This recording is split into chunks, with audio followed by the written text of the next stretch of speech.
Whoa. Hello. How are you? That's the bad mic. I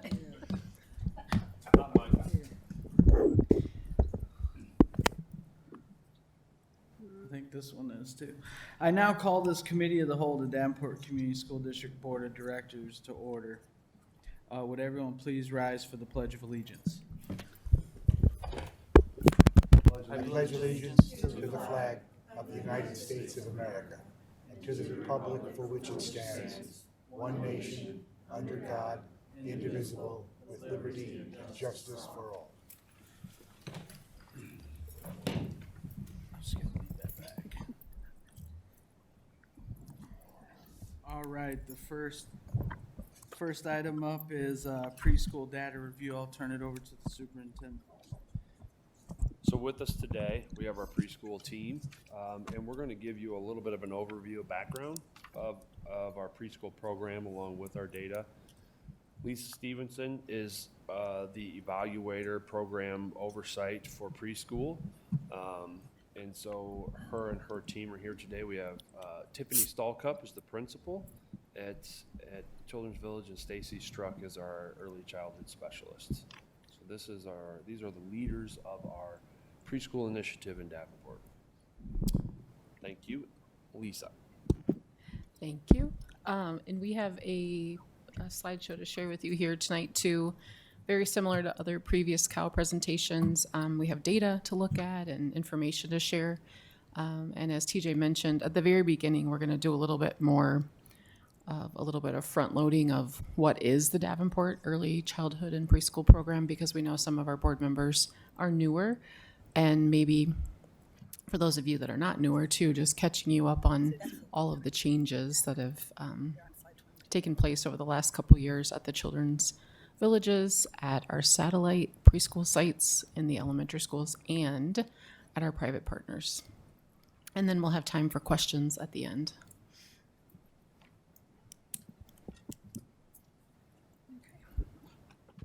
Hi, I'm Tiffany Stallcup, the principal, like TJ said.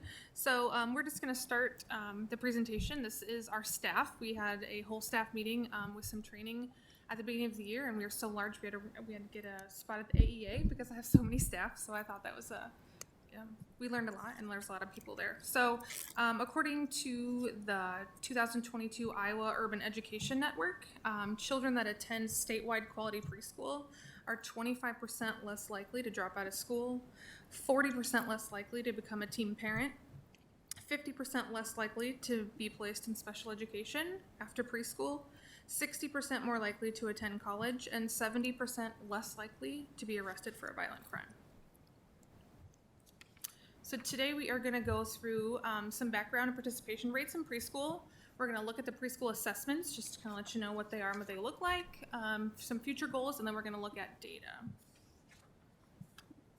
So our sites. So we have two self-contained, I would call them early learning sites in the district. So our largest is Children's Village West, which is right next to the Putnam Museum. And there we have about 256 students was our enrollment when I did this presentation. We have 20 certified teachers and a lot of different programming that go into that. So we have 7 special education teachers just at that one site, 8 teachers that teach full day classes, and 4 that teach half day. And then we do have a TLCS innovator that serves all of the village sites, and 33 paraeducators in that one building. And then our other self-contained site is Children's Village Hoover, which is down by the East Village. And they have that wide variety of programming as well. They have about 120, 117 kiddos that go down there. And those sites serve both 3 and 4-year-olds, full day, half day. We have AM wrap, so kiddos can get dropped off about 7 o'clock in the morning. And then we do have stepping stones after school, so they can be there as late as 5:30. Both of these sites are also DHS licensed, so that opens up some funding resources and opportunities for our families that go there as well. A barrier for our families that go to all of our sites is transportation, and then just that full day care. So even our full day classrooms are 8 to 2 o'clock. So that 2 o'clock to whenever families get off of work is kind of a barrier for enrollment, I would say. Our next site is what we call a satellite site. So these are sites that are in our elementary buildings. So at these sites, we have one teacher and one paraeducator, and they can have 20 students at each of those sites. They are all statewide voluntary, so that means they have to be 4 by September 15th and meet that criteria. So these are all 4-year-olds, and they're only half-day programs. This year we did, 2 years ago, I suppose, when 6th grade came back, we were in more than 4 elementary buildings, but with 6th grade coming back, just the space, we did have to collapse some of those programs. Tiffany, Tiffany's got a spot in the presentation where you can ask your questions too. So if you do have questions along the way, make sure you're gathering them, and then I think you have maybe a spot or two where there can be questions. Yep. Sorry for the interruption. No, you're fine, thank you. Yeah, this year we did kind of put together a satellite site preschool principal meeting that we meet once a month as principals, just to be on the same page about early learning standards and what our kiddos should be learning compared to kindergartners and what our different standards are. So that has been a good kind of balance and flow for those different sites. The next type of site we have are partner sites. So these are community partners. We have 14 of them. So they are in our statewide voluntary preschool program. And these partner sites vary in size from one class of 20, because that's the maximum size of a statewide voluntary, up to one of our largest site has 55 preschoolers. So with these sites, we are responsible for holding them to the Iowa Quality Preschool Programming Standards, and we report that through our desk audit to the state. And they also have to sign an annual agreement that they adhere to those quality standards, and then they report to us their quarterly expenditures, and we ensure that their funding is used appropriately. So these partner sites are a benefit to our community. They increase our available 4-year-old spots. They also increase the standard or the quality of the programming that they have to be. So statewide voluntary preschools have to have a licensed teacher and also highly qualified paras. They have to have evidence-based curriculum, and all of ours use our curriculum for their learning. They have to have indoor and outdoor environments that meet those quality standards. And then they also have the opportunity, and they're invited to all of our professional development at the district level. So we invite them to our Wednesday PDs, our in-services, and things like that. Stacy's also providing them some training over the summer as well, because obviously that's easier for their staff to get to.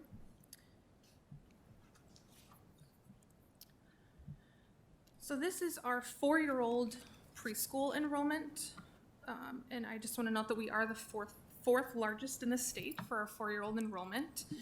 So we currently have 339 4-year-olds enrolled in our Davenport schools programs. We have 412 enrolled in our partner sites, those community-based sites, for a total of 751 4-year-olds. In addition, we do have those 3-year-olds at our Children's Village sites here in the district, but when we're looking at 4-year-olds going into kindergarten, we're at about 751, where our current kindergarten enrollment, which is the last bar you see there, currently is 1,024. So you can see we still have kind of a gap in being able to serve eligible 4-year-olds before they enter kindergarten.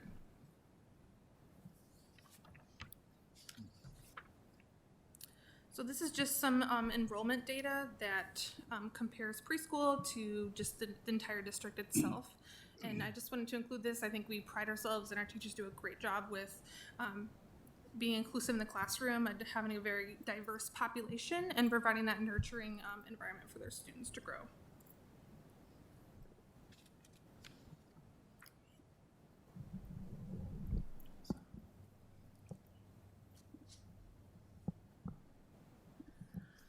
All right, so I'm going to talk a little bit about the early childhood special education programs that we offer.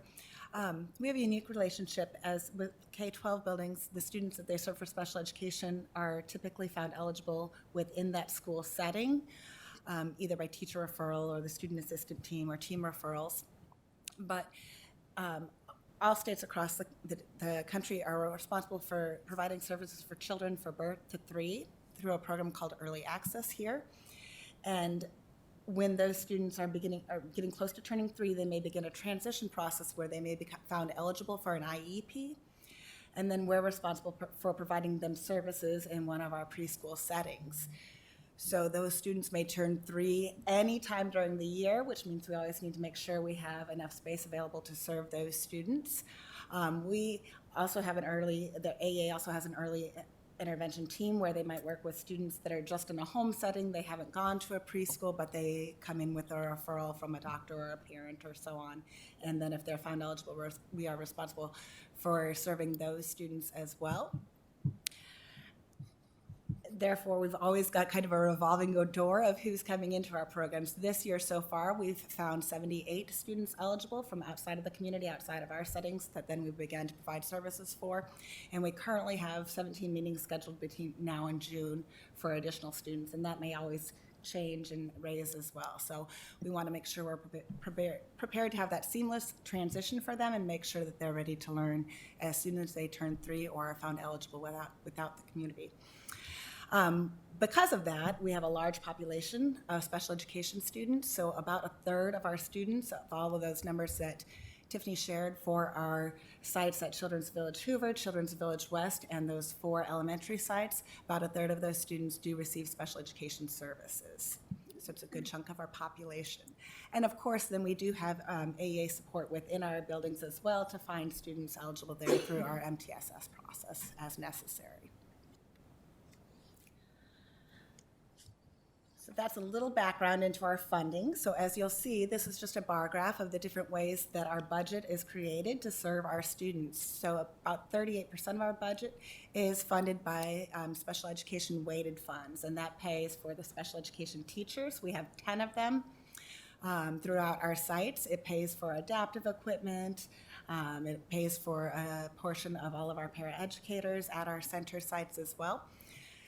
And then, of course, we have a wide continuum of services, as Tiffany hit on a little bit earlier. We have, the majority of our students are all integrated into our general education program, so we try to have a ratio of about 14 general educations to 6 special education students in a 4-year-old classroom. And again, just falling at about that 1/3. And then we have special education teachers that will either push into that classroom along with their general education teachers. They also meet weekly with the paras and the teachers to ensure that services are all on the same page. Some of those students may need to be pulled out into a quiet setting with that special education teacher in a group of 1 or 2, maybe 3 students at a time. And then, of course, at the opposite end of that continuum, we do have classrooms that only have special education students in them, and they require intensive modifications to the curriculum and adaptations to have those needs met. But those students then reverse integrate into our gen ed programs for as much of a day as possible, and we always try to increase that for full inclusion throughout that program as well. Our second funding source is Head Start. So we contract with Head Start. You guys probably are familiar with signing an annual contract with them. We currently contract with them to have 52 spots. So what that means is 52 of our full-day classroom spots are reserved for Head Start. We provide all the staff, all the curriculum, all the assessments, and do the work, but Head Start is responsible for recruiting those students, and then, of course, we have to make sure that we're following Head Start performance standards as well in those classrooms. So they fund for each child, it's $400 per month for each of those 52 spots. Then our second largest funding source is that statewide voluntary preschool, and that's we refer to that as SWVPP, and that's the state grant through Iowa. So the funding for each of those students is 0.5 of the per pupil rate, so approximately $3,600 for each of those students, but they have to be enrolled by October 1st to get that funding. So while we continue to enroll more students throughout the year, because students have left because of moving or what have you, or just parents didn't realize that preschool was an option and then found out about it, we continuously fill those spots as well, but we only get funded for those, again, that are enrolled by October 1st, and they have to be, have turned 4 by September 15th to receive that. Funding always is a year behind, so we will get the funding for this year's numbers. Next year, the funding we get this year is from the students we had last year, which of course was greatly impacted by COVID over the past 2 years too, so we'll talk about that a little bit. Our third largest funding source is Title, and that's just an off-the-top budget that we receive from the district for Title. And that pays for a percentage of our teachers and our paraeducators, as well as Title Grant scholarships for students that meet income eligible criteria. It can pay for their tuition to come to school as well.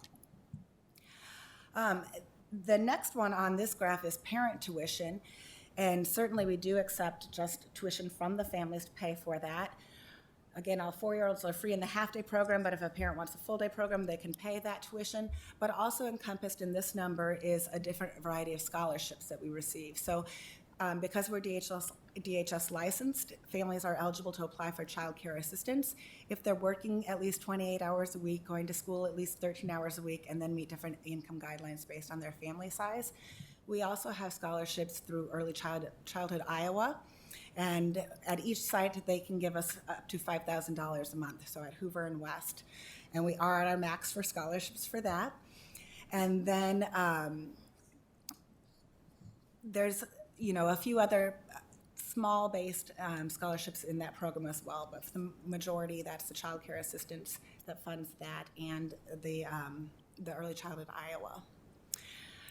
Our fourth largest funding this year, for the first time ever, is through Esser Funds, which I'm sure you're all familiar with as well. But again, because of our budget deficits specifically due to COVID and just some funding issues over the last year, we would have had to cut approximately 7 classrooms this year, which would have obviously greatly decreased our program. So we have Esser Funds to cover that at about $600,000. And then our final funding source is the Wraparound Child Care Grant.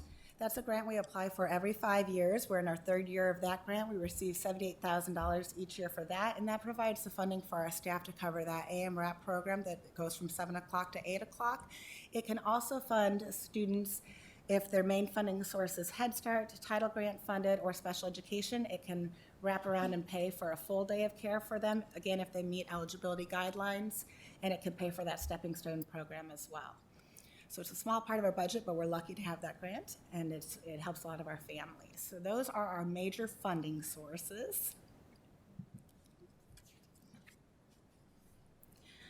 So the goal of the board and the district for many years has been to provide at least 80% of eligible 4-year-olds in Davenport quality preschool experience. That's why we're so fortunate to have those community partner sites in addition to our sites, but as Tiffany mentioned, we are still falling short a little bit of that for 4-year-olds. It doesn't mean that they might not go to a home-based program or something like that, but they're not meeting those Iowa quality preschool programming standards. So we would like to increase that.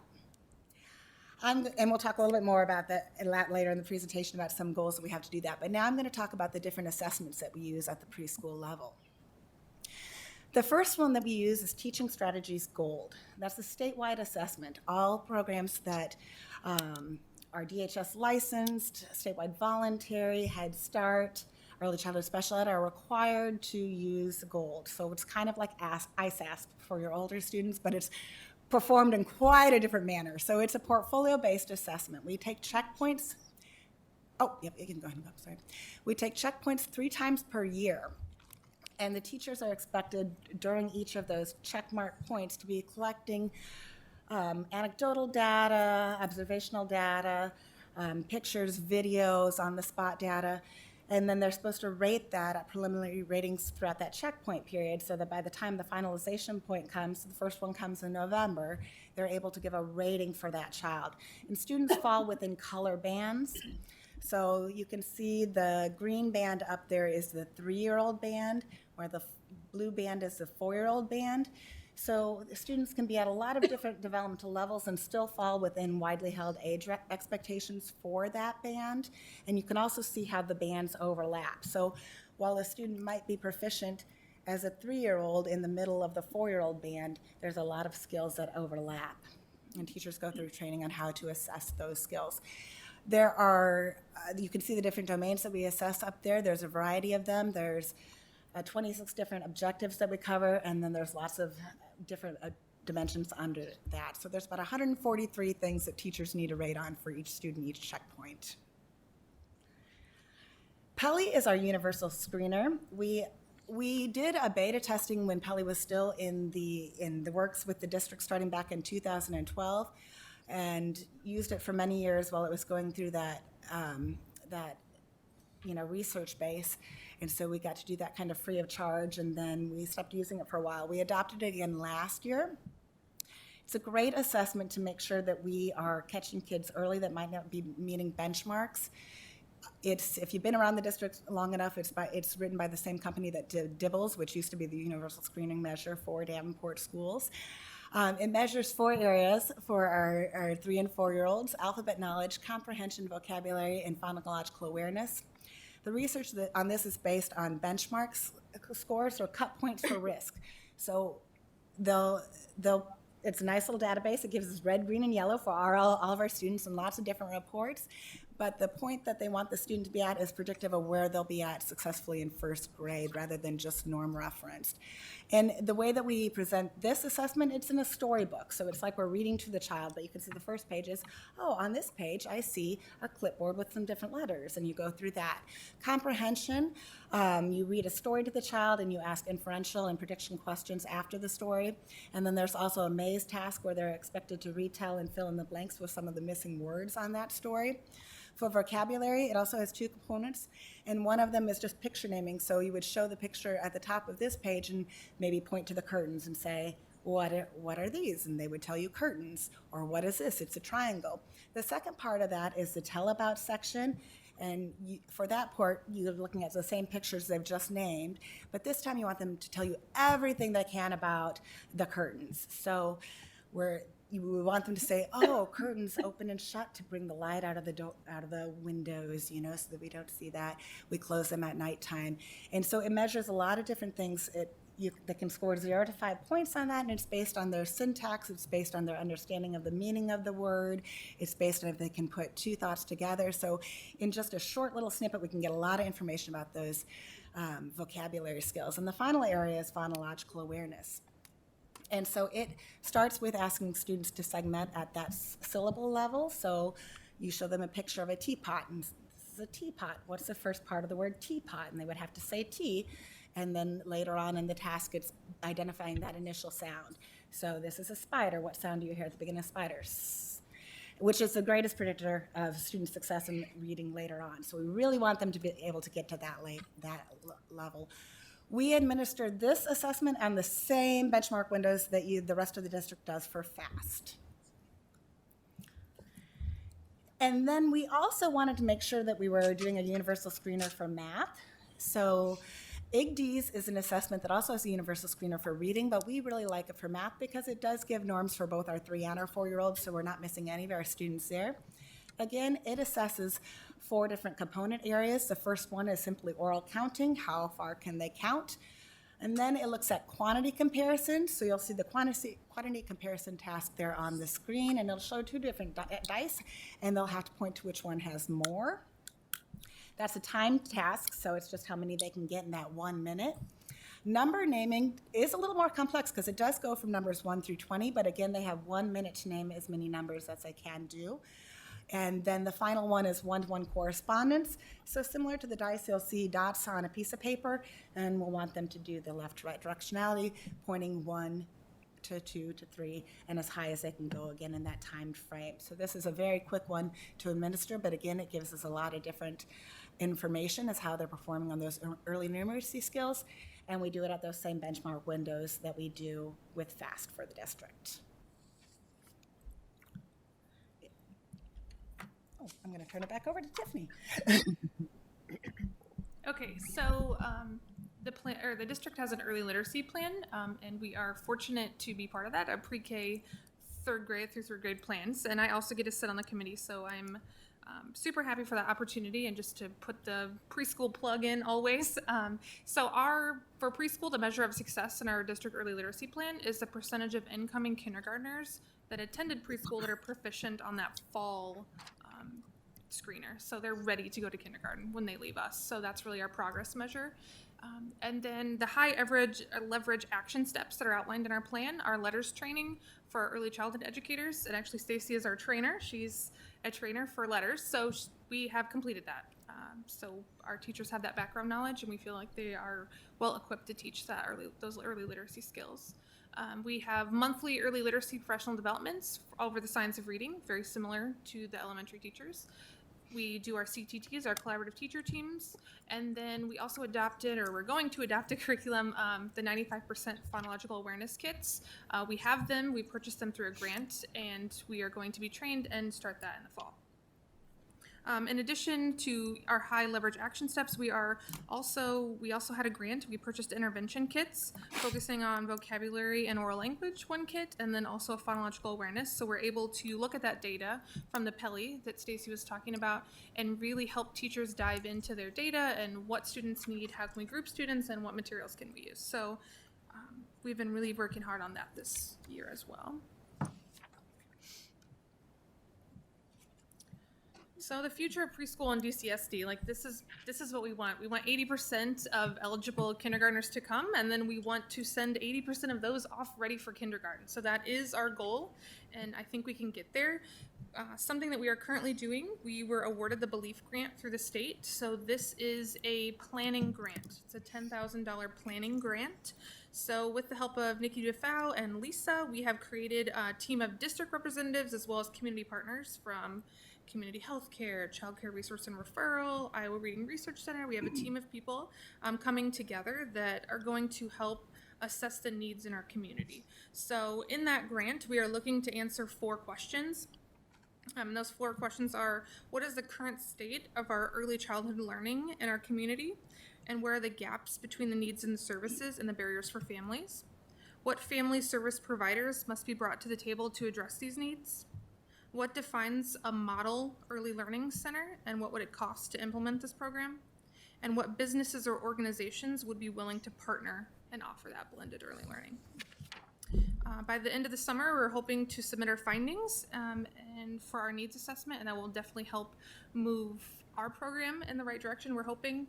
It's been clear from the state that they have no implications of future funding to fulfill those needs at this point, but I think it will definitely give us a clear direction to go.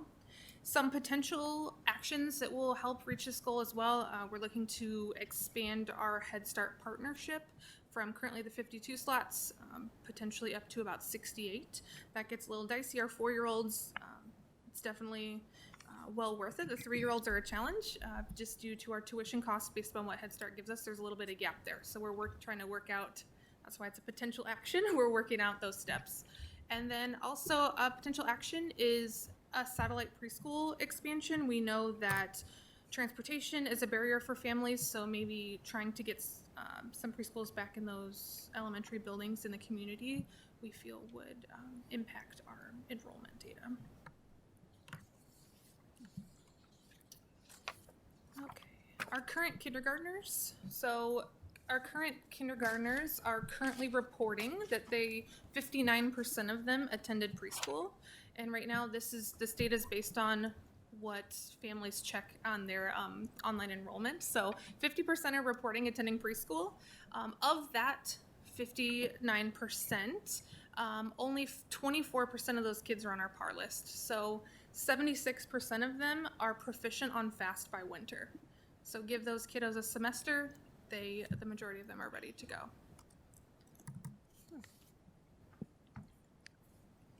I was just going to chime in on that one too. And at our last meeting, you heard Bonnie and Tara and I share that winter FAST data, and the district average was 67% for kindergarten. So the preschool attendees are outpacing the district average as a whole, which is really great news. And I like too that we're looking at winter data, because I think in the fall people went, oh, summer slide, all of these things happen. And so that kind of gives us a good measure of where they were in the fall and then who was able to maintain for winter.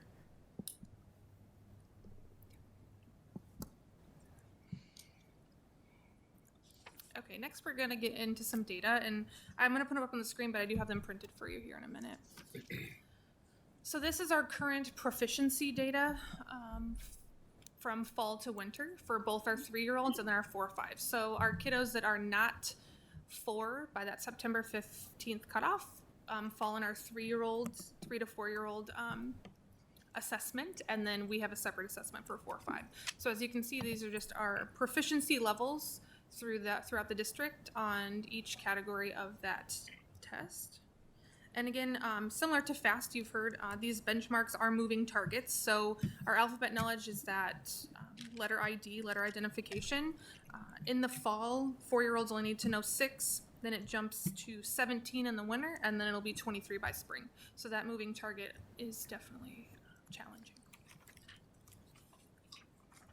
This is our literacy data by subgroup.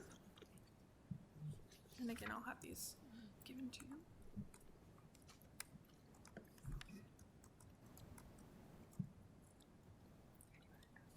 Sure. So again, when we look at this data, I'm just gonna set a timer for you to be able to look at it and think about maybe something you notice, something you wonder, and then we'll be able to share out. And then it'll be time for some question and answer. As she passes that out too, I know in the past you're used to getting those charts that have racial and ethnic groups. They also have ELL students. And just to clarify, this might look like a very slim version of that, and that's mostly due to program regulations. So you are not identified as an English language learner formally at 4 years old, even though we know we have them. Also, the free and reduced lunch, you won't see that data in here because preschool is free for everyone, and we do collect general household income information that allows for all of our students to have free meals, but we don't do that formal free and reduced lunch process. The other data that you've seen in the past would be IEP data, and so as they mentioned too, you have to know that within this group here, 1 out of every 3 kids is currently has an IEP, an active IEP.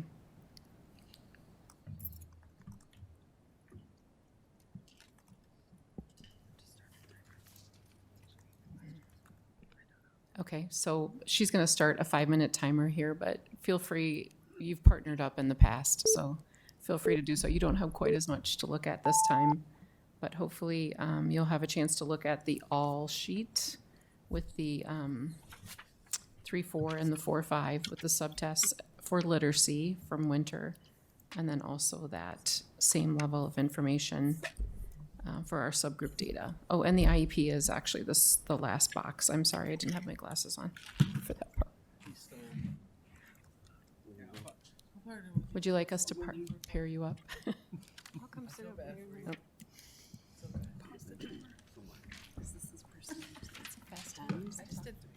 This is the kids in the preschool. This is their testing in the fall, their testing in the winter, and the improvements. I'm like, they're worse. They're not worse, but as in fewer. That is significant. Yeah, that bothered That's me. very significant. The other thing I noticed was that comprehension. Statistically, probably not significant since a third of the kids are IEPs. Oh, no. This is not statistically significant, but it's flat. But it was alphabet knowledge.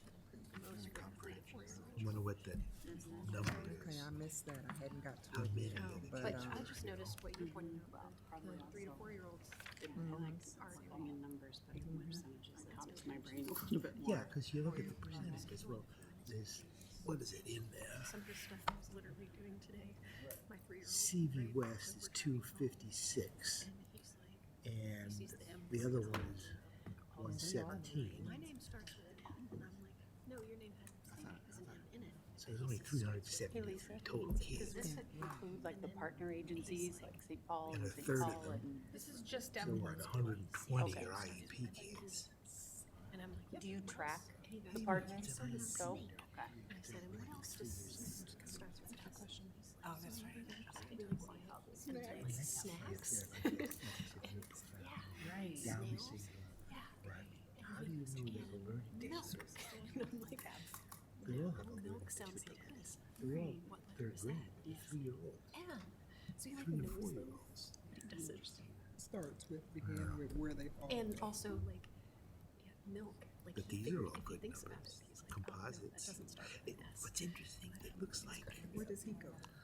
He doesn't go to Davenport school. He goes it looks like you make more progress with 4 and 5s over by the highway on Eastern Avenue. statistically Street.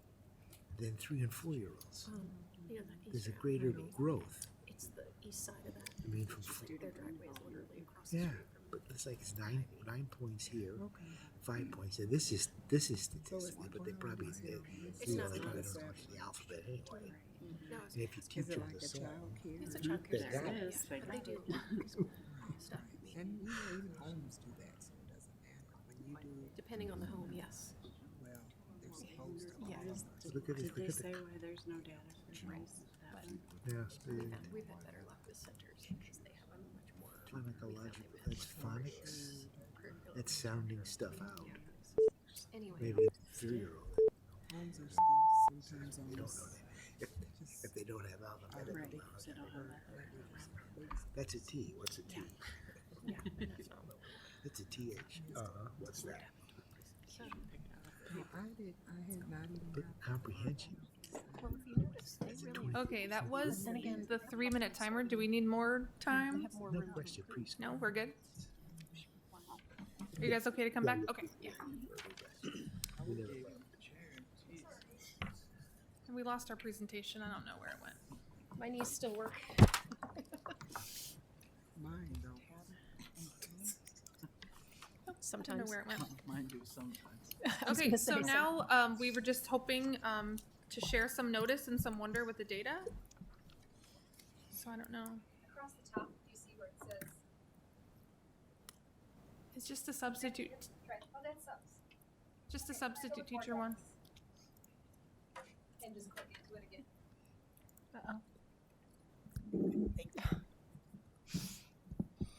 President Gosa, do you want to facilitate the notice and wonder or the question? Thank you. Yes, I can do that. Director Beck? So we're just talking about the data right now, is that right? Okay.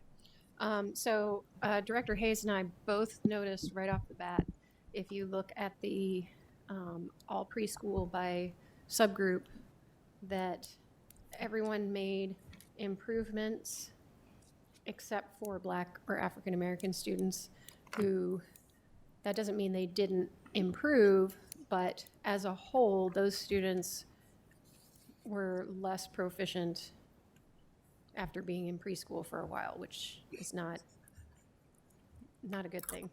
And the same thing for 3 to 4-year-olds, but in their vocabulary or oral language data, they seem to not do as well in the winter as they did in the fall.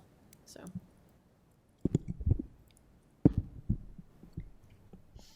We're catching all of these in a note catcher too, just in case we don't have the answers right off the top. The alphabet knowledge that we talked Oh, yeah. Go ahead. about. I had that crazy speaker. Okay, so Director Hayes reminded me, we also talked about the alphabet knowledge, and that even though for 3 to 4-year-olds, the vocabulary, oral language went down, their alphabet knowledge improved drastically. And kind of wondered, and the comprehension for 4 to 5-year-olds improved drastically, even though everything else kind of moved just a little. So it's almost like the brains at that age were working on slightly different things, maybe, or depending on where they started, right? So, Do you want us to answer, or we just?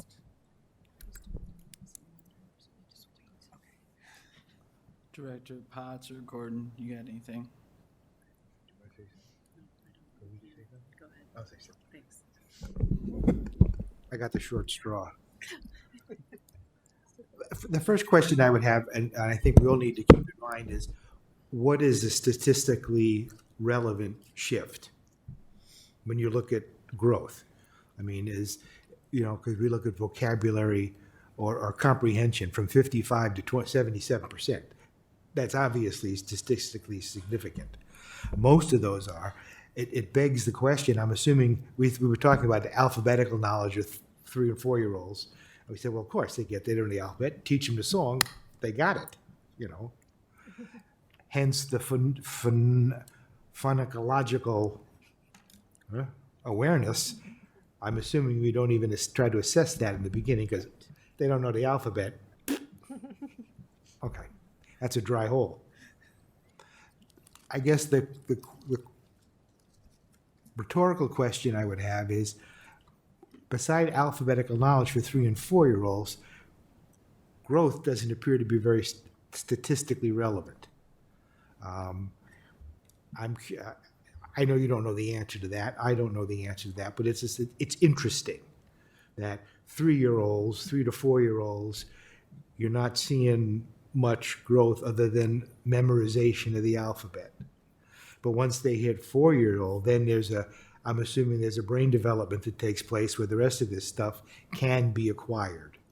At least that was our assumption.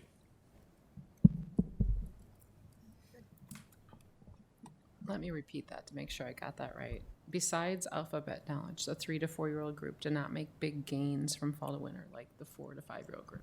Mhm. Is that what you were saying? Yes, that's what I'm saying. That's what it says, right there.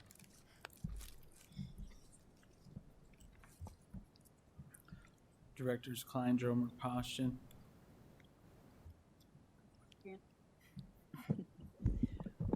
I do, one thing, Bruce, you said about the alphabet, though, the 3, 4-year-olds are at 64%, but then you look at the 4, 5-year-olds alphabet, it's only 50%. So what happened in a year? Did they forget their alphabet? And, They're one thing concentrating on vowels.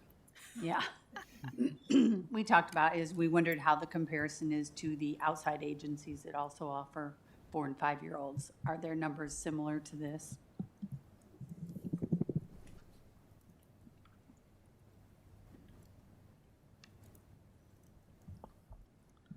I'll share for us. Dan, just, Oh, go just one other thing. And again, Lisa is probably getting tired of me asking this all the time. But of these kids that are enrolled, what are we looking at attendance-wise? Because again, in my mind, attendance is dramatically going to affect these figures.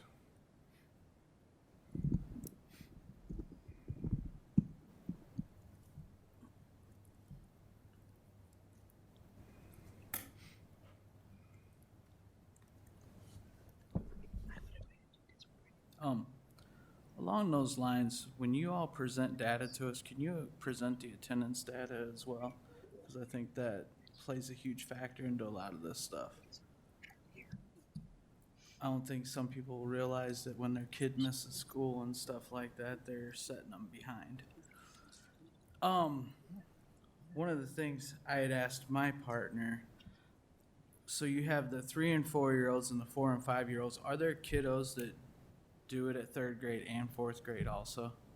Is there the percentage on that? Because I was trying to look at the number from the 3 to 4-year-olds to the 4 and 5-year-olds. Are they transferring over? Because then the 4 and 5-year-olds numbers are less than they were in the winter when they're 3 and 4-year-olds. So if they're in the 3-4 age group, they take that assessment all year. So that the same students would be in the fall and the winter in that 3-4, and then, but yes, some will return to us again and go to 4-5. I don't know the number that returned. Do you know? I don't know the number off the top of my head, but there is a benchmark scores table in the database so that we can look at those scores for the returning students to see if there's a difference. Are there numbers are their scores a lot better when they do it the 2 years? This is my first year here, and I can definitely tell the kids that have been here the 2nd year. If they attended the 3-year-old year and then they're back the 4-year-old year, I can definitely tell whether it's this data or whether it's, in the classroom, just knowing how to do school. Yes. Okay. And then the other thing was the big jump for the 4 and 5-year-olds in the comprehension. But again, I think like Director Potts said, I think it's where their brains are developing at and what they're working on at those times. I'm trying to capture your first notice. So you're wondering if the kids that get 2 years of programming with us, as they're either 3-year-olds with an IEP or they're 3-year-old gen ed students who pay tuition, who then come back to the villages for year 4, do they perform at above or below their peers that just do 4-year-old? Is that? I'm sure they do. So basically, if they're a 3-year-old and they do the program, then they come back and do it in their 4-year-old year, are they at what they left at, or did they go backwards? That's my question. Okay. So do they retain it at the Yes. end and then come back at 4-year-old and keep? Yeah.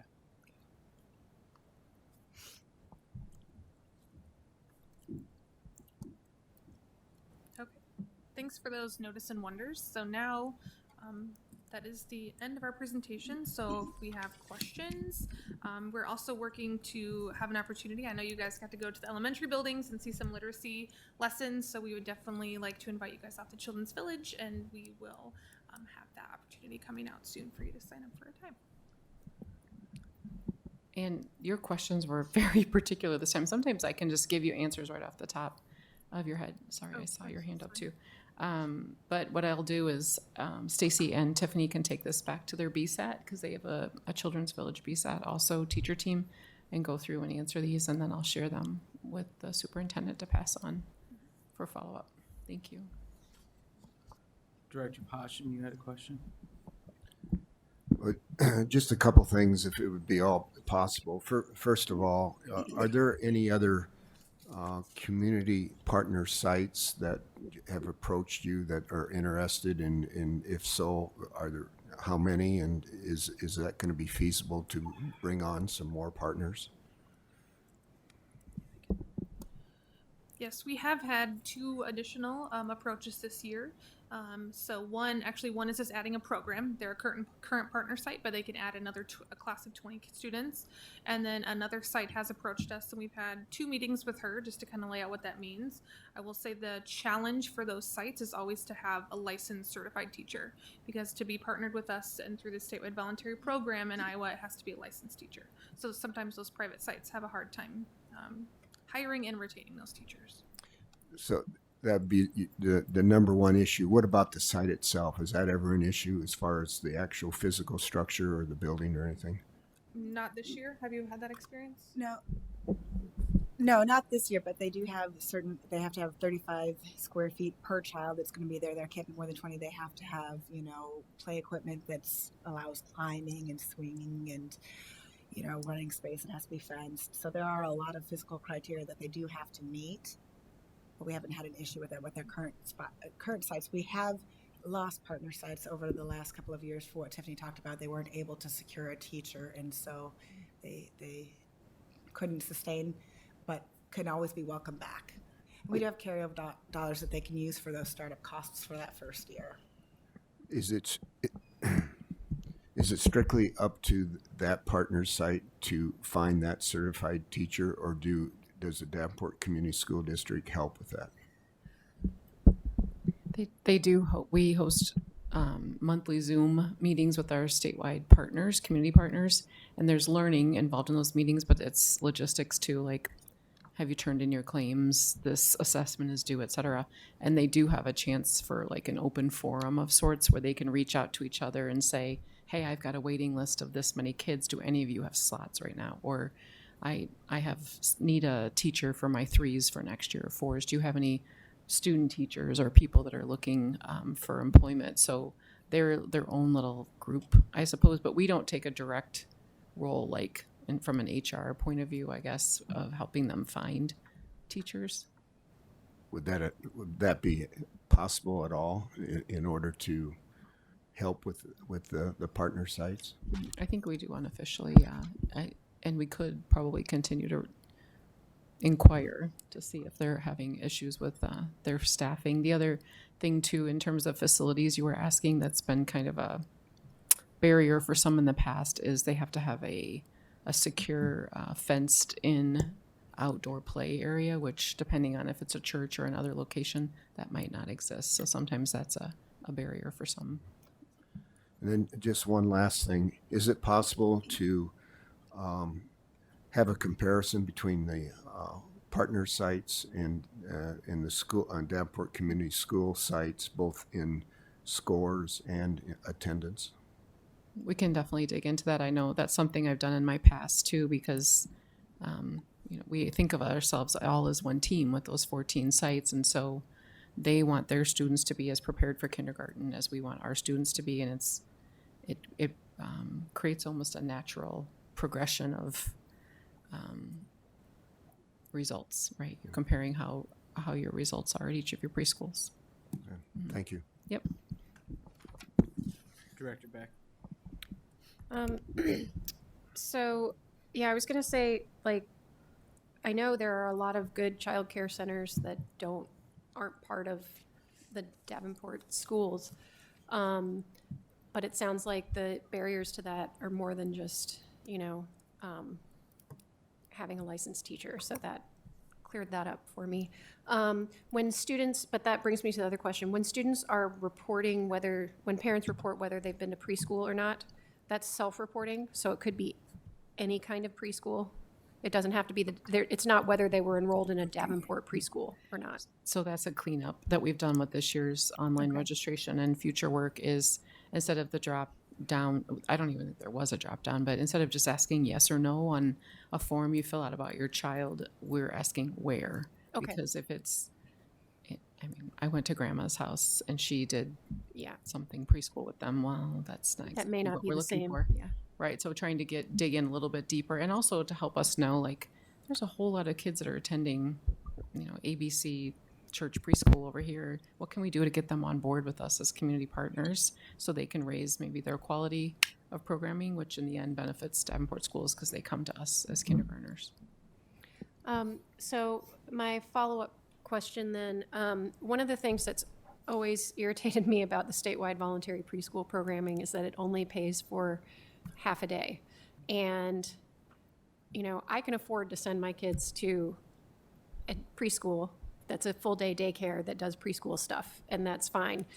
But the people who can't do that then don't have access to that statewide voluntary preschool, right? So you talked about some are full day sites, and there's extra grants that can help pay for that. And there's some wrap care. I'm wondering if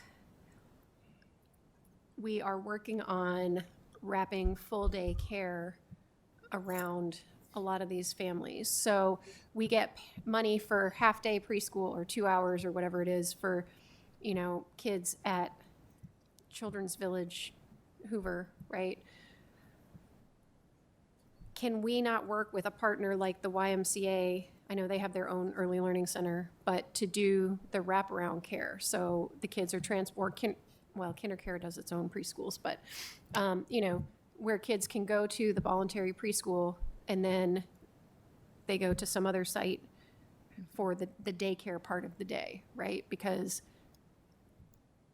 that's kind of, to me, that's a huge barrier to a lot of families who need preschool or want preschool. Same thing with the ones that end at 2 p.m., right? 2 p.m. is really early.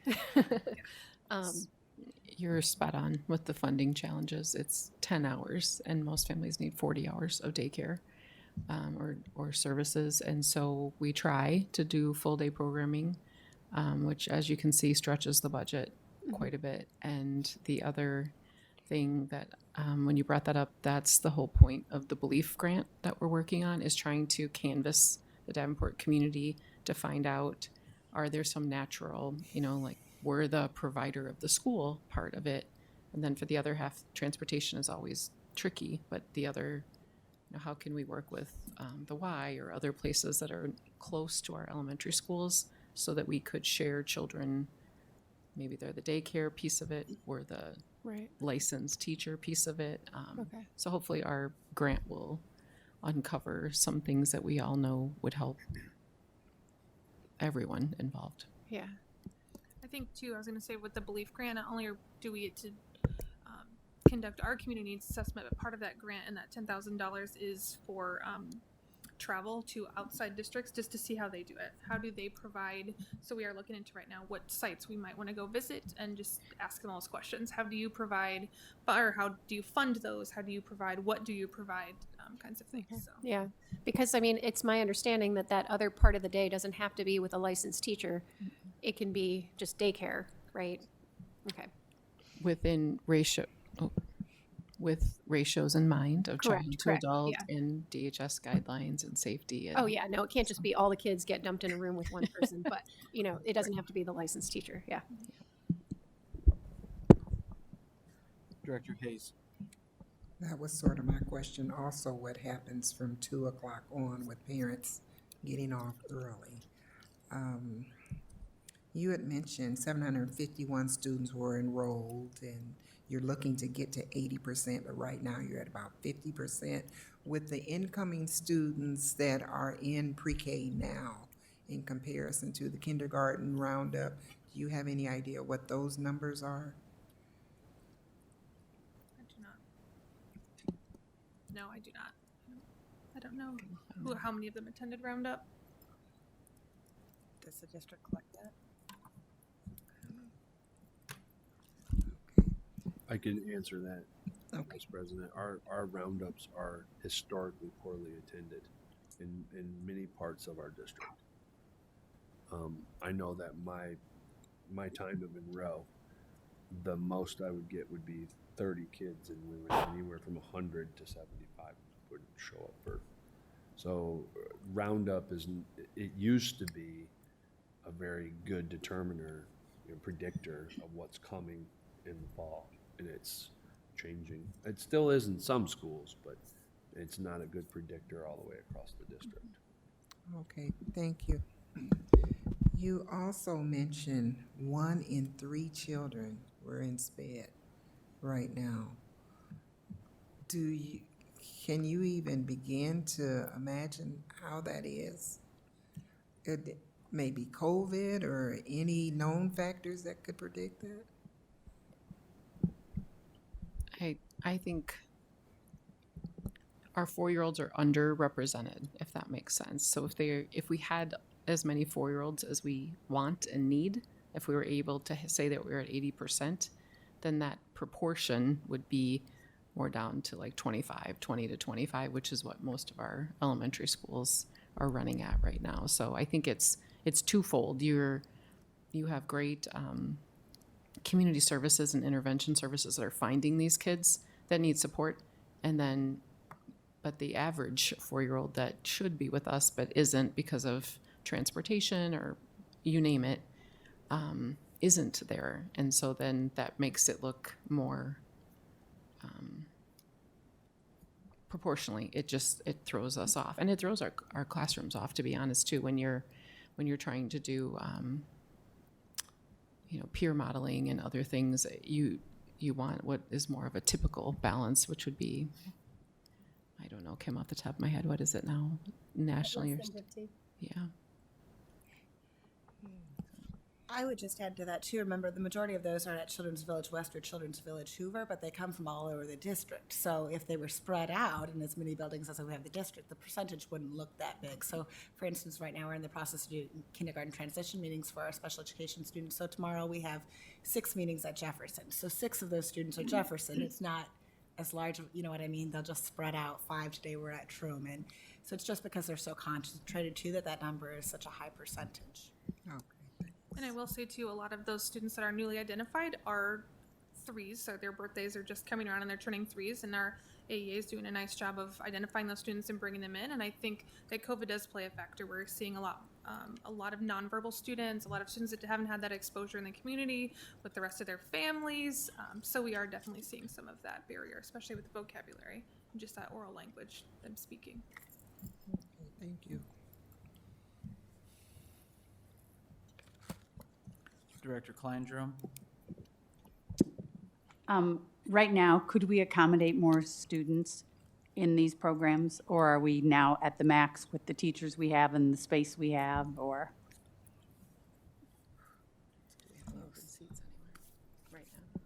It's a loaded question. We have a few open seats, I would say, but like we said, with those students that are identified through the AEA, we have to take those kiddos. So we do reserve spots in each classroom for special education. So currently our program, I would call it full, even though each class isn't at the 20 mark. We do have to save some of those seats. And do we have any buildings out there that next year could start a preschool? I know putting 6th graders in there really threw this all off, but are there some that have some space? We do. I have talked to some principals that do have a space that would be have adequate space, that has access to a restroom, things like that. So it would be, if our enrollment in that community would allow it and we would find a teacher for it, there are some places that do have space, yes. So we really aren't out there recruiting students to come to our preschool because we don't have space for them anyway. Not for this year. For next year, we are. We have started recruitment for next year. And how do you recruit kids? I mean, just, oh, your brother went here, your sister went there, or how do we reach people who don't have a connection to our buildings? That's one other thing that we added to the registration questionnaire, which is tell us the name and birth date of any other children living in your home between the ages of 0 and 5, I think, or 0 and 4. And so they, I have Emily, and she was born in 2019.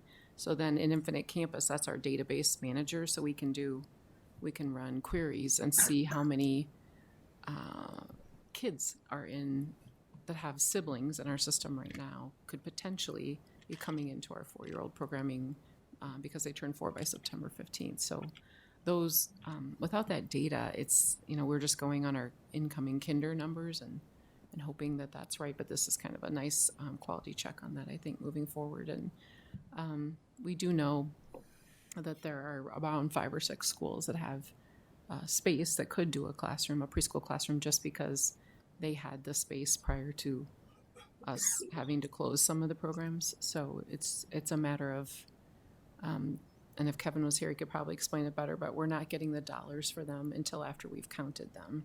So the preschool budget has to be able to front load the cost of the teacher and the other expenses prior to those kids being on the count the year before. So when we bring on new partners in the community or we open up new sections, you have to have a healthy enough budget to be able to get that off the ground, which is a challenge right now for us. We're using quite a few funding sources to stay afloat.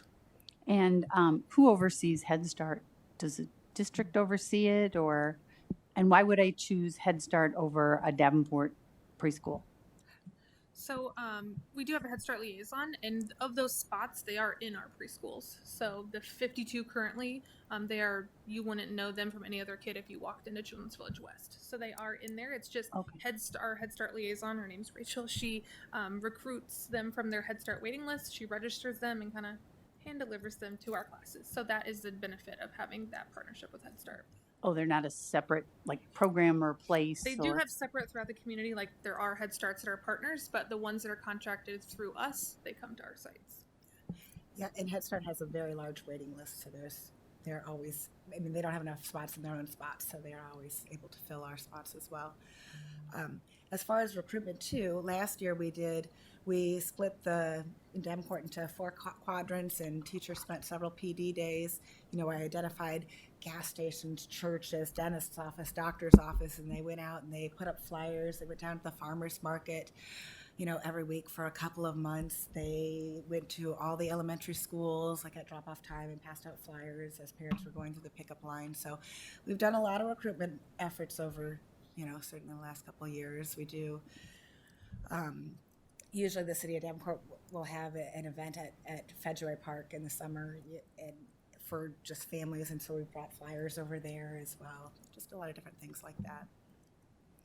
And then my last question is, you are relying right now on $600,000 in Esser money. I understand you have to have the bodies in order to get the funding. What's the exit plan so that you aren't relying on Esser, because in a year or two, that can't be what hires these teachers, and yet you got to get the bodies in there. It's like you can't catch up to what you need. So what's the exit plan on that?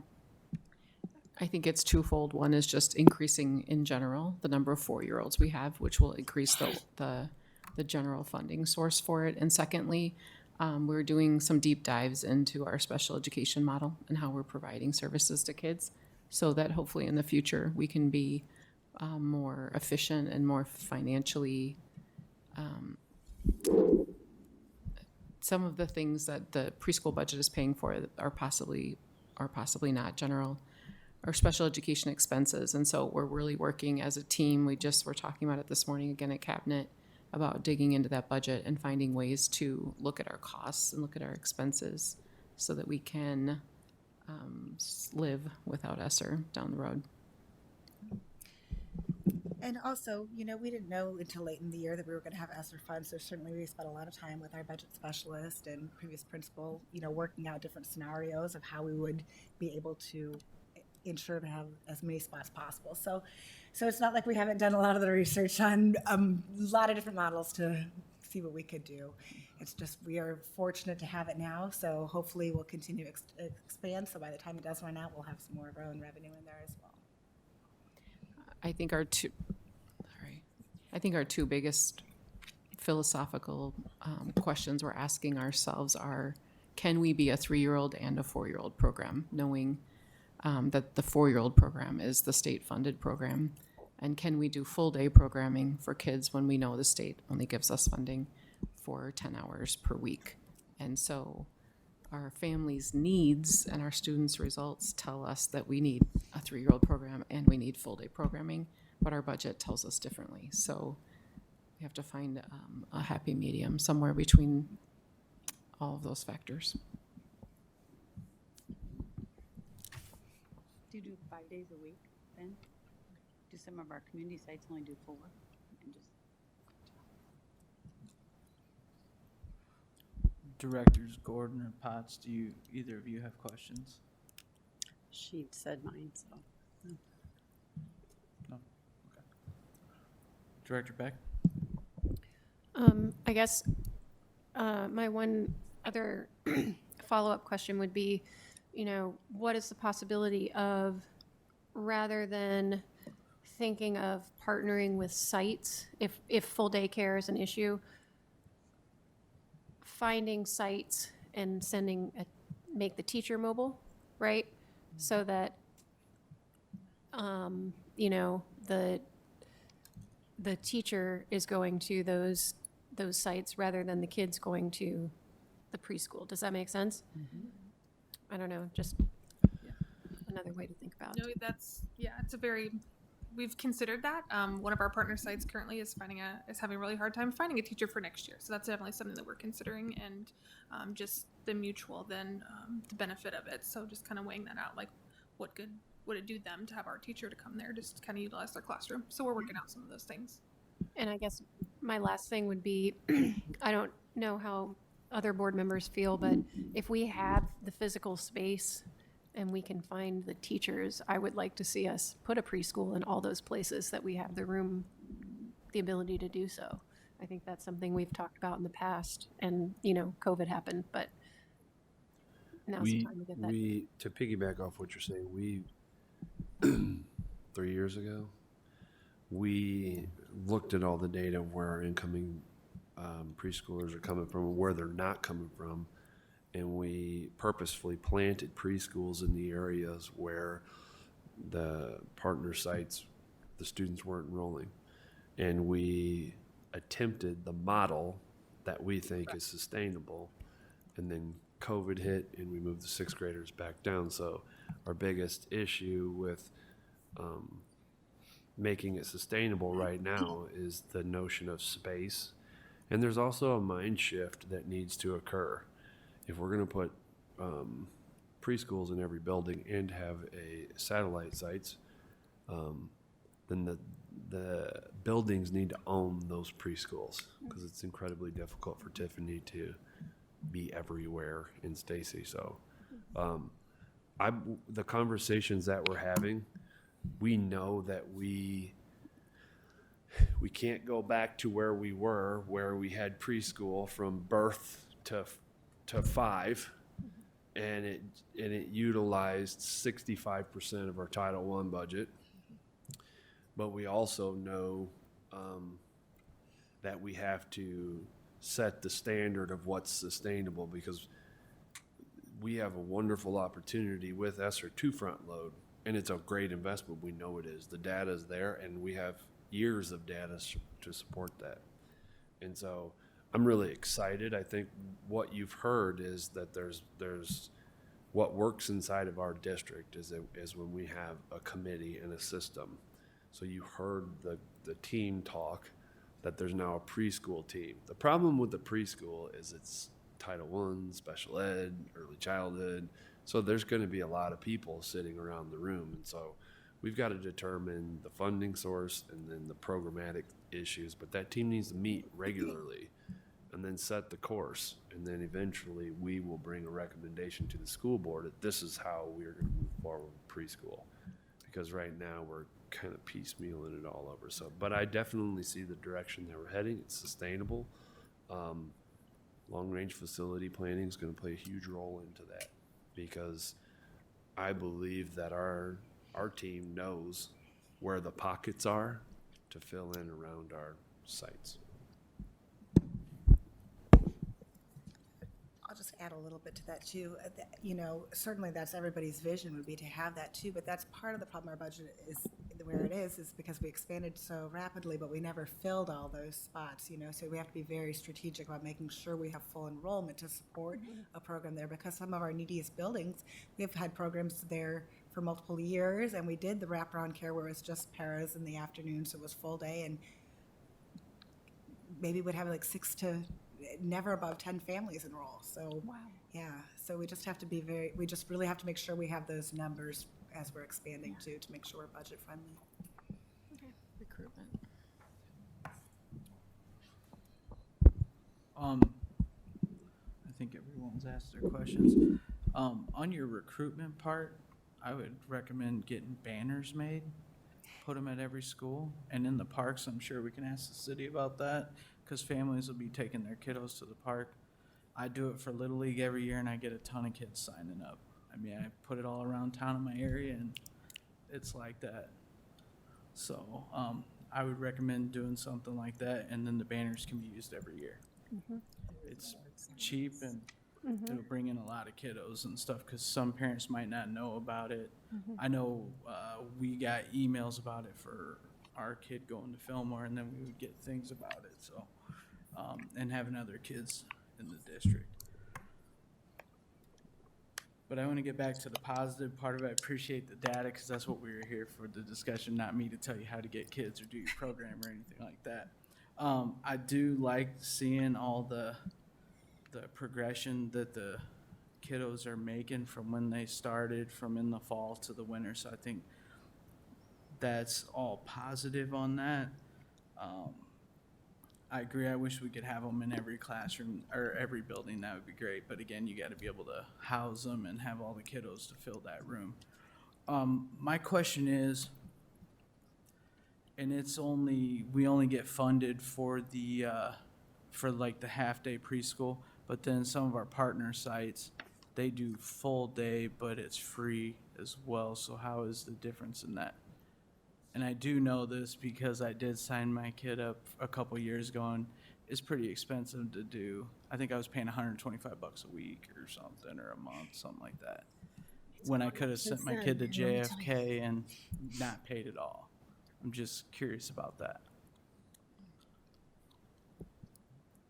I really can't speak to their overall budgets. We only see the expenditures that they submit to us for the reimbursement for the $3,000 plus per child. My guess is it's scholarships or parishioner funding or grants. Maybe there are scholarships that they offer their families that help drive down the cost. Somebody's probably paying for it somewhere, I'm guessing, along the way. And the return on investment, I'm guessing, is if you get them in your preschool, then they are more likely to stay in your building because they get attached, which is what we would like to do too. Yeah. Keep them. Yeah, just to echo that, I know a lot of the privates do have scholarships for families, but as part of the desk audit, we've had to review all their handbooks. So I'm 95% sure they all had fee scales in there for the majority of the families for that other portion of the day. So I think that they're charging for the majority of the families. But I don't know. Maybe if you know more about that, we can find ways to provide scholarships as well. I would rather we fund preschool in our buildings instead of to our competition, because essentially we pay for them at preschool and then they just keep them. I don't understand why we do that. I know it's the way that the funding mechanism works and all that, but it just seems like you're trickling public dollars into private education early on. But anyway, that's my personal opinion. I'm not talking for any board member. That's just me. But again, I thought it was a great presentation. I appreciate y'all spending some time with us to go over that. And then I will look forward to seeing what the data looks like next year for those kiddos. Hopefully we just keep going up and up. So thank you all very much. Thank you.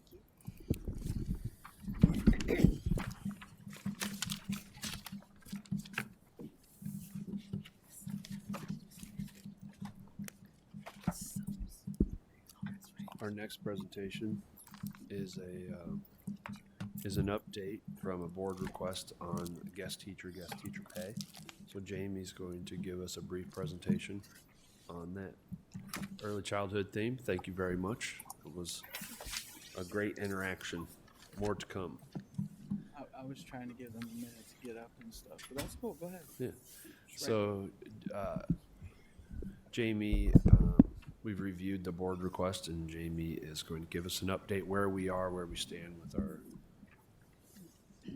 neighbors. Thank you, Jamie. Thank you. So I don't know who has the clicker. You do? Can you pull it closer? I said I don't know who has the clicker. I have. You do? Okay, thank you. All right, so we can start off. The board request was looking into the teacher compensation. So this presentation will have some compensation information in it. There is also some information about retention. So for the first slide is what the surrounding districts do, what they pay for their substitute teachers. Bettendorf, North Scott, and PV all have an agreement to pay the same. So you'll see a licensed and authorized substitute. Their rate per day is $120. At 45 days or more, it becomes a long-term assignment, and they still receive $120 a day, but the districts provide 5 sick days and bereavement for an immediate family member. Then it jumps up to $150 a day for a retired teacher and for a nurse. And then if you want to go to the next slide, I can show you what ours is. Ours are. For the Davenport district, licensed and authorized substitute teachers get $129 a day, so that's $9 more a day than the other districts. And then for long-term substitute teaching, that is at 20 days for the same teacher. And once you do a long-term assignment, that rate goes up to $173 a day. One thing that hadn't been allowed in the past that the BOEE is occasionally approving is a long-term substitute assignment with a sub-authorized teacher. So to step back, there are two types of substitute teachers. One is a sub-authorization, and a sub-authorization requires an associate's degree or 60 credits towards an associate's degree. And then you can go through some training and receive that authorization through the BOEE. And then licensed substitutes are those that are licensed teachers. So that's why you tend to see a difference in the rates. It's based on these authorized versus licensed substitute teachers. To go back to the 20-day long-term assignments, due to the lack of guest teachers, the BOEE on a couple occasions this year has approved a long-term assignment utilizing a sub-authorized person. So in those two circumstances, we followed the same logic for the long-term assignment rate of $173 since it was approved by the BOEE. And then for retired teachers and nurses, we're at $173 a day. Go ahead.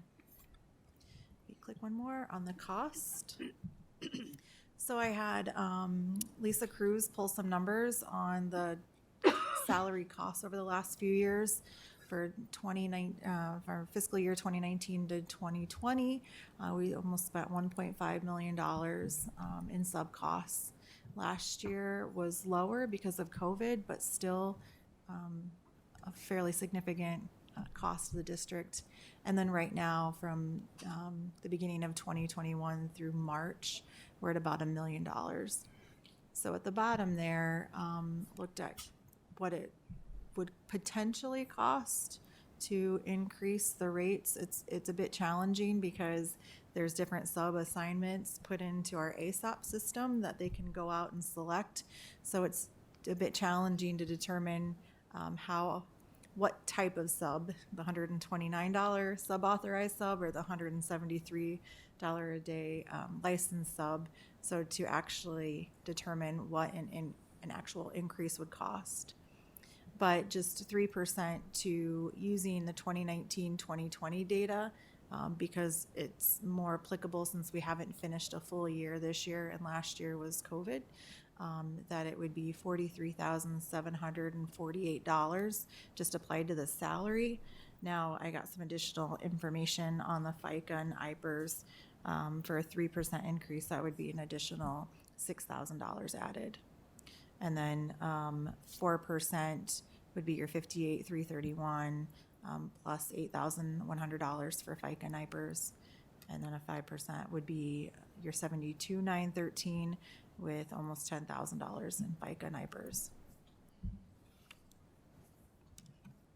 All right, if you want to go from there. Can I? Yeah, sure. I'm really sorry, I missed the first slide. The one with the neighboring districts, is that an average of all three? Nope, they all three pay the same. They Okay. got like a mutual agreement, Okay. so they're not competing with one another. Okay. Yeah. Thanks. All right, we can move on. And so this year with our absenteeism, we put together a substitute teacher initiative. And so there was what I called a task force that included representative from the DEA, we had building administrators, ILDs, Director of Learning and Results, HR, to start off seeking feedback on how to resolve the issues with attendance and substitute teacher shortage. We also then went out and opened up a survey for some teachers to put their thoughts and comments on ways that we could help with that. In addition to that, with needing more substitute teachers, I worked with Mike Vondran at TAG and did some social media advertising. He got me hooked up with some media outlets to do some interviews, and we've hired 74 substitute teachers through this initiative, and it's kind of climbing every day. So every day or so I'm getting one or two new guest teachers. And then for the retention piece, as part of this initiative, we did a satisfaction survey. It was placed on ASAP, and it is still out there. So you want enough to have some statistical significance. So it's been out there for about a couple months, and we've had 56 substitute teachers complete it. I did notice they're still actively completing it. I also asked Shelley we have to frequently go in and move it to the top of the messages because it falls down as it's in the system longer. So if you want to proceed, Brenda. And one more. All right, so these were some basic questions to kind of see how our guest teachers were feeling in the district. So the first question, how long have you been guest teaching? And you can see a lot of people have been here for a significant period of time. So over half of them have been subbing in the district for 5 or more years. You can see 3 to 4 years, 1 to 2 years, and then about 13% is less than 1 year. Next slide. The next question was, my experience guest teaching at the district has been positive, and 91% had yes, with a 9% no. Next question, or next slide, please.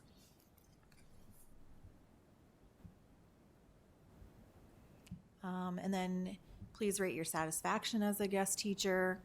You can see 25% was excellent, 30.4 was good, great, 33.9 was good, and then we had a percentage, about 9% at 2, and a very small amount at poor. Let me get into the next slide. Okay, so then based on that, start digging into the reasons why people were dissatisfied. So like classroom directions and daily lesson plans are readily available for when I arrive for my assignment. So you can see 34% strongly agreed, about 45% agreed, and then there was the neutral range, so that's a good sign.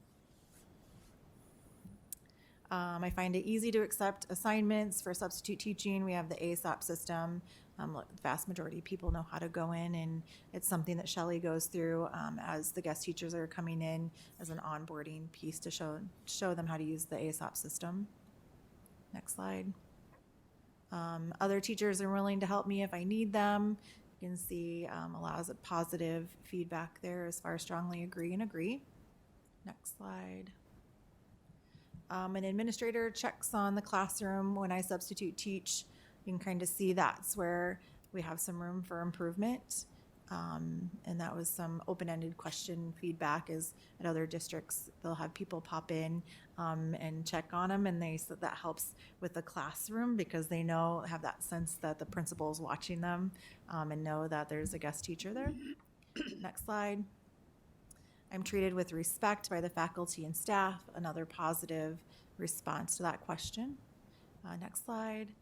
I'm treated with respect by students when I substitute teach. This is where you see the most divide in responses is on the student behavior that day. I think that's where the administrator coming in to check on the class would help change some of those numbers.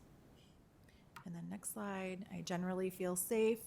51% or 52% said yes. We got some neutral. And then the disagree, I think some of that just goes down to, in some of the open-ended feedback questions, is letting people know who your first responders are within the building. So some of this feedback will be going back to the buildings on just some things to consider for our guest teachers to improve the satisfaction. Just knowing the PBIS procedures, knowing who to call if you have an issue. I know some buildings are good at doing that, where when you check in for your assignment that morning, they have a folder for you with all that information. We just need to make sure that's happening at every building. Next slide. And then on average, how many days per week do you substitute teach? And you can see it's all over the place. Most of the respondents prefer to take assignments at buildings that are next to their homes. That's convenient for them. Or they retired from a certain building. We have a lot of retired teachers that are still subbing for us. And there's that loyalty to the buildings they retired in. So, and next slide, I believe there was a lot of information there, but just wanted to show primarily where we were in relation to the other districts in our pay.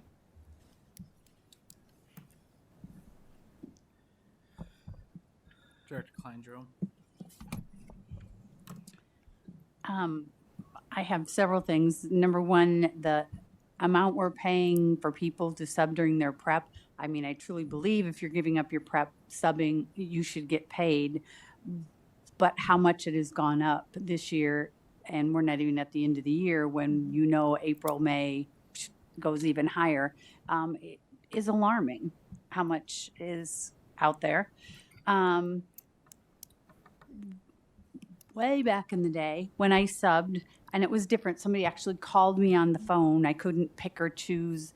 But if I didn't say no like 20 times, then I went to the higher rate. Now I know with ASOP it would be, or the system you use, it would be different because you wouldn't know if I didn't click it or not. But is there some way to reward people who, they put in 20 days, but it may not be for the same teacher? Right. And I don't know how that would work with the system you use now versus the system where if I picked up and then I said no, then I went back down. And It would take that's something I would have to look into because I think it would take a lot of manual work or some way to see if ASOP has the programming to be able to trigger that or report out on that. yeah, it just may be an incentive. I could work my way up. I may not have to do the same person all the time, but just a thought. And I also, this is going to go back to the administrators. No lesson plans, unacceptable. Totally unacceptable. And they have to be in those classrooms and say, how are things going?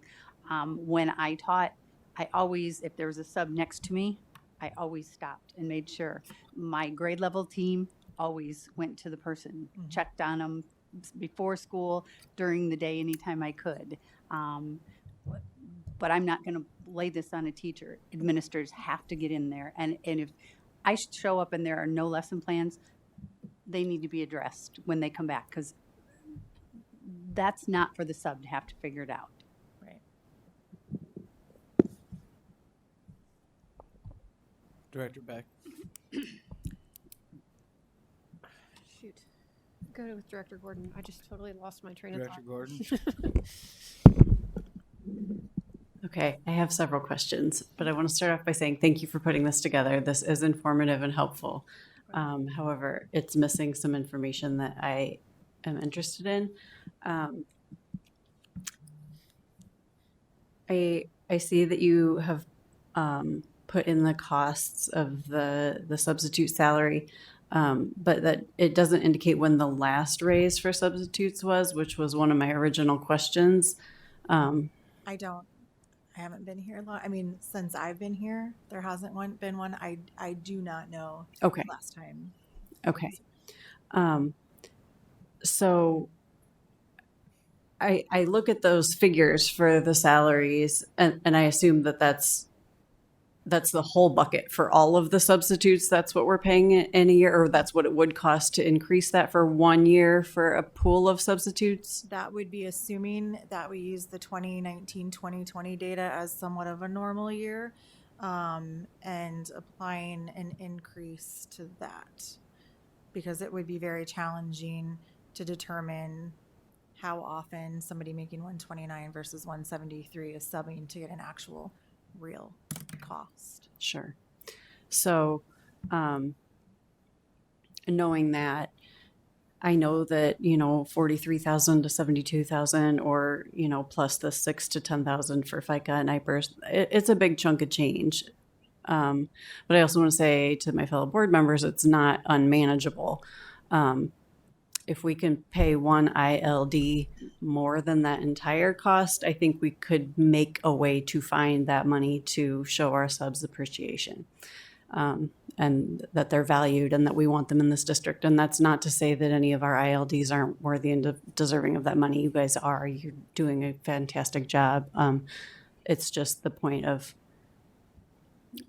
if we want people to stay here and keep coming back to the district, we need to put our money there and we need to show them that they're appreciated and that we want them. So my next question then was on slide 8, when you said that you did the substitute teacher initiative and you had established the task force and you had sought feedback, and here, please correct me if I'm wrong, but you were just seeking feedback from the DEA principals, ILDs, and the director of learning and results, but not the teachers themselves? No, I said we did solicit feedback from the teachers. So Okay, I missed they that. were able to put in, we sent a link out to everybody saying, please put any thoughts, ideas. There's no such thing as a bad idea. So it was open up. There was a lot of feedback that went into that, but it gave an opportunity to the building administrators to send that out to their teams to get the actual teacher feedback. Okay, I apologize for misunderstanding that.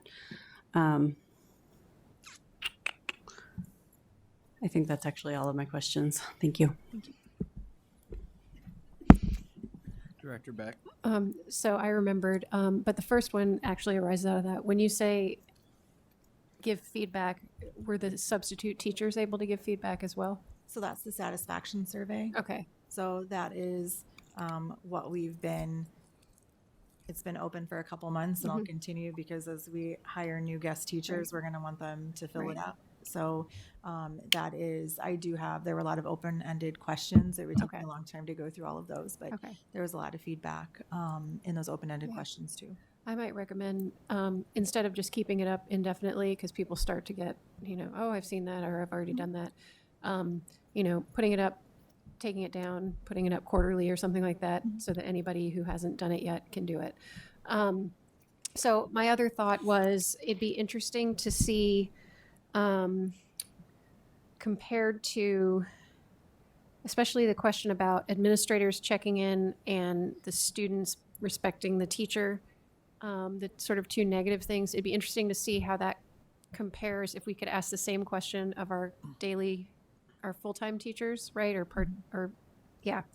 Because I wonder about the student respect one especially. We all know the stereotype of the substitute teacher getting zero respect. It would put it in context, I think, if we could see the same thing for a full-time teacher. I have, yes, absolutely. And then when it comes down to some of those yes, no type questions. Some of the open feedback questions did. It does lend into age groups. So your maybe junior high versus your high school kids are a little bit more mature, or I retired from elementary school, I prefer this one, or this building has better classroom management, I prefer being there. So there was there's a lot of detail into the results that we received. Okay, so some of them are very specific to that individual's preferences or personal experience. Okay, all right. Thank you very much for putting this together. No problem.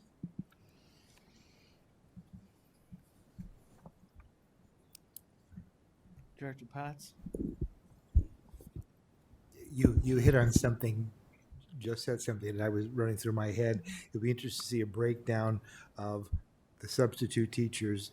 You know, they tend, my recollection is that they tend to either do elementary or they do high school, and if they have to, They'll do junior they high. do junior high. And that's what the data does show. Yeah, I would assume that. Yeah, yeah. One of the things we used to do, like if you subbed it, we did popcorn Fridays, and if you were sub popcorn Friday, you got a free bag of popcorn. You got a free bag of popcorn. And I honestly, I had subs that would come to the building on Friday. That, you know, obviously they came not just because we had good popcorn, but it just little things like that for a sub. You know. I let it go first in the lunch line. I do whatever, you know, whatever you had to do. Yeah. You know. Welcome and happy. Some of those pens. So I'll tell a story. I think a lot of it comes down as how you're treated, how are you respected when you walk into a building. I was in a building the other day, it started the day. Guest teacher walked in. The secretary said, "Oh, we're so glad you're here.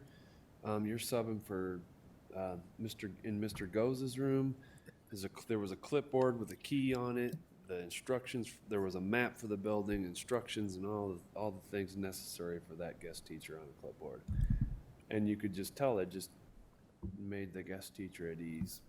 And so I think that there are things like Karen was talking about that we can ensure that we do. We check on them. We make sure things are okay. And that will really improve our return rate. So there are excellent examples across the district, and we have done all different kinds of things to try and cover subs and attract people. And to your point, we have made a building a priority because they don't get subs, and so we fill that building first. And I'll never forget, I had a human being in kindergarten who only does auto shop, and he's like, "Listen, I'm gonna be here till noon, but after that it's you, and I'll never come back here." And so, you know, when you do things like that, then you don't have a sub in auto shop and kindergarten. And so I think there's a way to get it dialed in, and this report really helps turn the lights on with it too. So thanks for putting it together.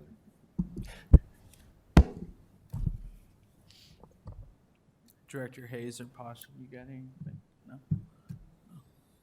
No? My question is, I think you said right now we're like around $1 million in our substitute fees. And I want to say years past, don't we always wind up averaging almost $2 million or something? Probably. Finance provided me with the last 3 years, but also remembering that first year COVID hit one February, March timeframe. And then last year was a full COVID year. And then this year is a regular year. So it's trying to find that balance. It very well could be that it was over $2 million in the past. The numbers that stick out in my mind are 1.6 to $2 million, and it really doesn't start, like Director Kleindrom said, it really doesn't start ticking until about right now. So you'll notice your numbers seem really good, and now is the time It's getting warmer out. when things start unfortunately ticking up in that direction. So. Get warmer out. People get sick a little more when it's warm out.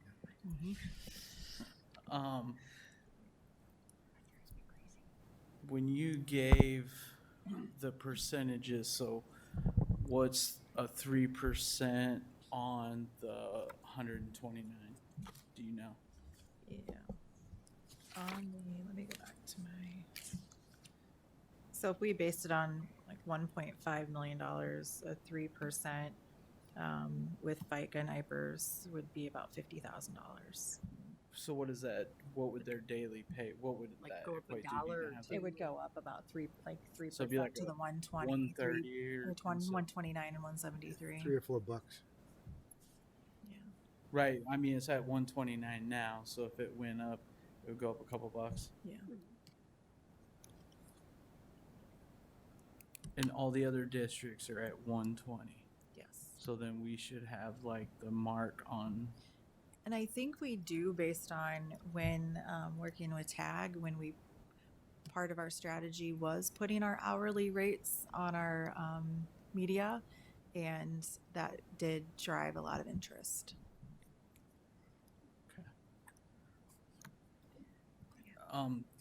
Would you be able to get me the board so the 3% increase is $50,000 to the whole thing. Would you be able to break that down on how much it would be for each one of those? Sure thing. Director Klein-Jerome? Is our hiring process the same as the other three districts? I mean, do they have to go through, like I used to have to do bloodborne pathogens, the end of story, but that's not the way it is now. There's lots of videos you have to watch and lots of training and sign off. Are we all the same though? Are we asking more than the others? Yes, but not to use that. The other districts are starting to look into the compliance piece. So I imagine with some of the questions I've received from those other districts that they'll be putting some additional compliance training as part of their efforts. One thing we did try and do to get people in faster was we offered to let them come in and complete the training and we would pay them. We did not get a lot of response to that. People preferred just to do it on their own time. And I think that's just the nature of substitute teaching. They just wanted that flexibility of doing it when they wanted to. So the others aren't in compliance with what is required? Or it There's- appears that way? It appears that way Okay. in some cases. Can't speak to them, but we are following in compliance. We are in compliance. Okay. Director Beck? So I like what you mentioned about the hourly rates, that drove more interest. I think that's how you make a shift in terms of public perception, because I can totally see somebody saying, I'm going to substitute in one of those districts because I hear this about Davenport. But then you find out you can make quite a bit more, and we're in compliance with all of the rules. Not that the others aren't, but I think that's the way. You may not, it drives more interest. Maybe not everybody bites, but it gets more of that attention. And then you start to filter out, oh, no, actually in Davenport they pay this much. And, And the kids are good. There are good classes. There are good schools. And that is some of the open positive feedback that the feedback in the open-ended questions. So it is nice that they enjoy coming to the district. They enjoy our kids. Sometimes it just comes down to the different age groups and what they prefer and their loyalties.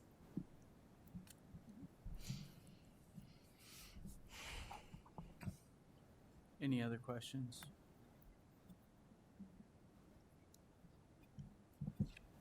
Thank you for your presentation.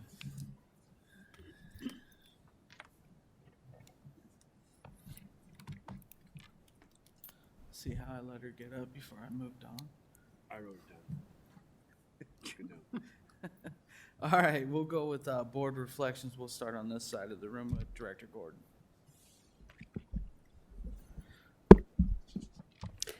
I'm real thankful for both of the presentations tonight. The preschool one was very informative. I was unaware that we had such a large presence in the preschools, and I did not know that about all the partner schools that we, partner sites, I mean. So that was really interesting, and it was good to see that data of how well the preschool environment goes for their reading and number understandings as they enter into kindergarten. And also thanks to Jamie for the substitute teacher presentation and all that information. That was very helpful. Thank you. Thank you, Director Potts. I thought of particular interest to me was the difference in the growth rates from the 3-4-year-olds and the 4-5-year-olds. The statistically significant greater growth in the 4 and 5-year-olds on the chart. Thank you, Director Hayes. I enjoyed both of the presentations. However, with the preschool one, that one really interests me. Basically, if you're interested in sending your kids to preschool, you can go about anywhere. You know, they're in different areas of town, so you can pick a close location. And it just seems like there was something offered in the presentation that would basically fit the needs of everyone that was wanting to go now. It sounds like there weren't like huge waiting lists to get in, and even with the spaces that were available, I like that aspect of it because you never know what could happen from day to day. And if someone that's really struggling needed to get into preschool, from a recommendation from AA, that there was a slot available that they could get in and receive the assistance that they needed.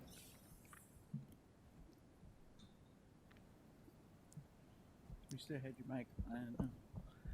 All right, thank you. Director Klein Jerome. I also appreciated both presentations. The funding source on preschool was interesting. I didn't realize that they had so many different funding sources. And, you know, this is a state of Iowa issue. We have to take the special ed kids, but if they're not there October 1st, we're taking them without the money. And, you know, this is not something we can fix. But it would be nice if the state would fix that issue because, yes, we should take them, and we do take them, but the money does not come with them as well. So I think that's an issue, but both of them were good presentations. Thank you, Director Poston.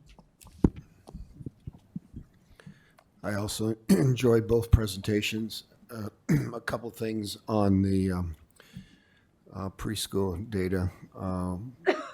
Under the 4 and 5-year-old data, the under comprehension, showing just a huge improvement. I think that was kind of eye-opening. And then just the thought about a